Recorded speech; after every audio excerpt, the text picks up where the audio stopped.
It's been a long time since I put a video out. I've been sick, as some of you know, and then I got sick again. Been trying to get back out in the world and try to recover. Started exercising again. Just overall, just trying to get back on my feet.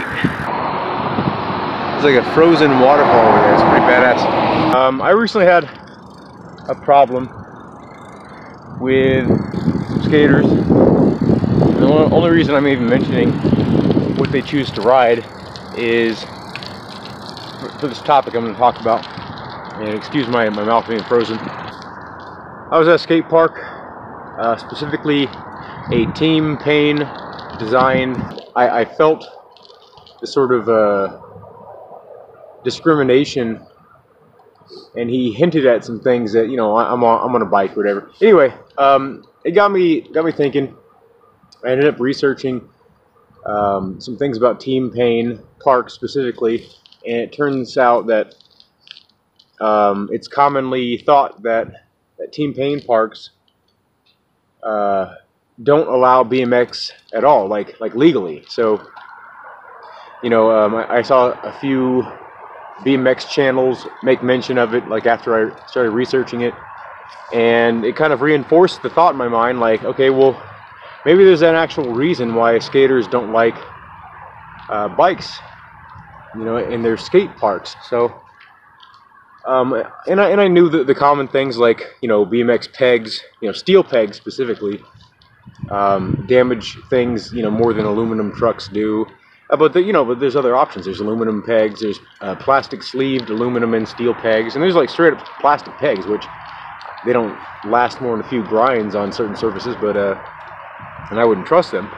But yeah, there are alternatives. So I just like wondered, you know, is this maybe skaters, you know, thinking back, or maybe just not being aware that there are other options that a lot of riders take advantage of now to help mitigate damage. The more and more research I did, the more and more everything pointed to skaters or skate parks not wanting BMX there, because the BMX parts of the bikes, like the handlebars, the pedals and stuff, and the axles and, you know, things, they damage the parks when you grind on them or when you crash, chip the concrete.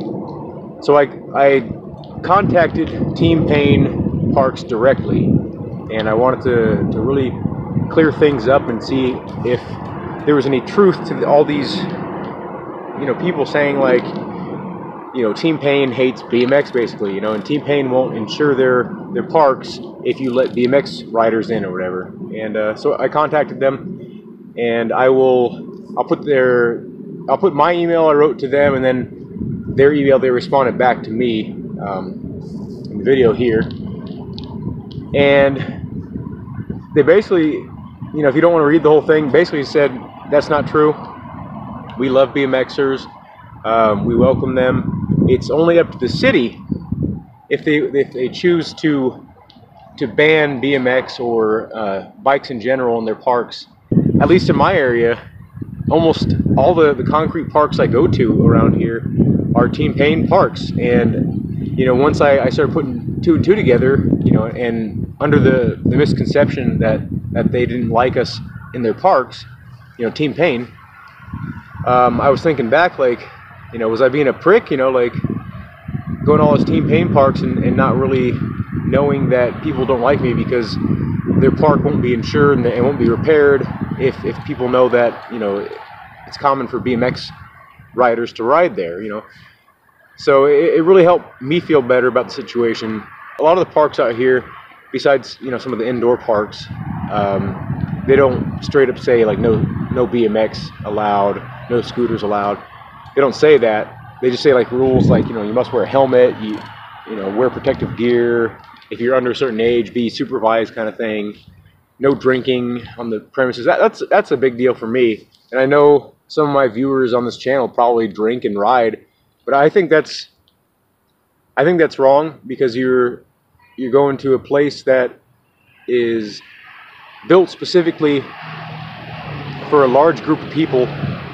Most of the people you probably don't even know, and you're just openly, a lot of people are getting drunk, you know, like I see people get in fights, I see people get a bit belligerent, and it's frustrating to me, and it's off-putting. It makes the park feel unwelcoming, and you might not be aware of it if you're one of the people that take part in this, but you're making people feel really uncomfortable. And a lot of people might think, like, okay, good, then it's all my park, and that's just being selfish, you know. This isn't like soapbox time. I'm not a perfect person. The things I do on a bike, specifically, a lot of it's considered illegal. So I know I'm no saint. I don't only ride skate parks. I ride a lot of street. But I try my best to be respectful to the individuals I come across. You know, if they tell me to leave, I leave. I don't argue with them.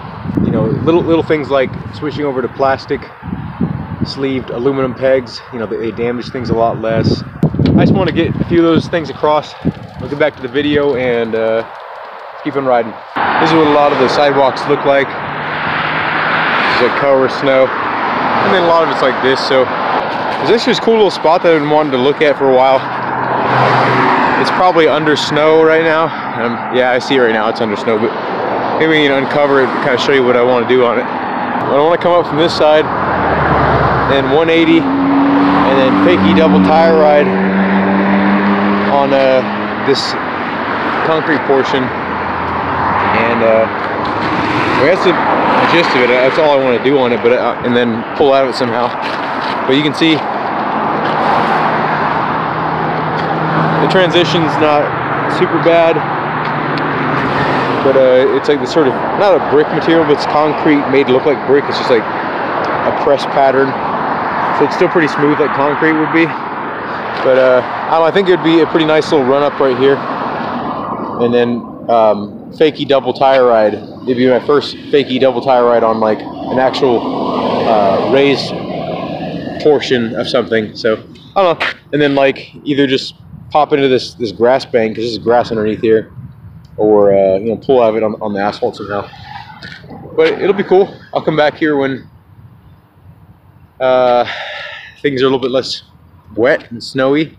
This is kind of a dumb little challenge, but I figured it's something. Pretty slim pickings right now. I just tried this, so I know it's gonna work. I haven't done it yet, but I'm gonna come up here and then bump jump this with my front tire, and then 180 off, and then kind of come down. It's got a little bit of a slope to it.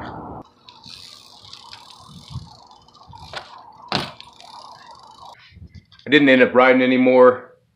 I don't know, I rode around for a good couple hours maybe. What time is it?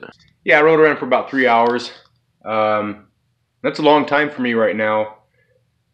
Still kind of recovering my body, you know, gradually ramping up. And the snow and the weather doesn't help. It really doesn't. I mean, I can ride around the streets and a lot of the sidewalks, but all the spots that don't need to be maintained aren't. So, you know, the roadways and the walkways, a lot of them are shoveled out, or, you know, but for the most part, in parking lots. But all the little nooks and crannies, which is what, you know, BMX, what we strive for, those little nooks and crannies, like full of those nice little jibby spots. And I can't blame the city for not cleaning those areas out, because no one uses those except for, I guess, BMX pretty much, and skateboarders. But yeah, so I just wanted to close this video out. Hope you enjoyed my clarification. You know, this wasn't really a video about riding. It's just more of a little video to update you on how I'm doing and some of my future plans. As you may have seen, my recent discovery of that wheel set not being a sealed wheel set, it really tarnishes my view of the wheel set, and you know, I just have no value in it anymore in terms of wanting to preserve it, because before I really wanted to keep them in pristine condition, you know, because the spokes are longer and the rims are 22 inches, so they're a little bit more of a specialty item. But the hubs themselves are just like garbage, like super garbage. So I will most likely be testing them with some pegs as soon as I get a hold of some 17mm nuts, either from like Pusher or an online source. So stay tuned for that. I do want to keep the frame in decent condition, because I want to, you know, eventually I'm going to get different crank set.